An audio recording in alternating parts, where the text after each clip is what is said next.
We'll guide you through how to add a song on your Instagram profile. If you find this useful, then consider subscribing and liking the video. Here we are on Instagram. Having a song on your Instagram profile is cool to do because a song can go and represent you in a way. Perhaps it's your favorite song, or it's just a song to go and set a tone for your profile. Maybe like a summer song, or it's up to you. And you of course can go and change it again in the future, or even go and remove it. But we're going to guide you through step by step on how you can go and add it. So make sure it's full guide, as you may go and miss an important part otherwise. So what you want to do is come onto Instagram as we currently are.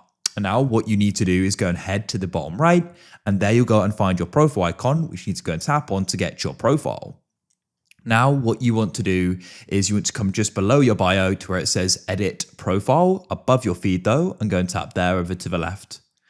Then what you can do is you want to come down to the section where it says banners. It says add music, profiles and more. You can go and tap there. Then it says add to profile, and you want to go and select music, and it will then go and open up, and you can then scroll through here and go and find the song you want. At the moment it's got few, but you could go and search for a song or an artist. So I could go and type in Drake, for example. I could then go and choose a song, and you can go and press the arrow in the bottom right if you want it. You can go and choose the section, and you can then go and press done, and that's it. Then what you can do is come back here and you'll go and see it's now on your profile.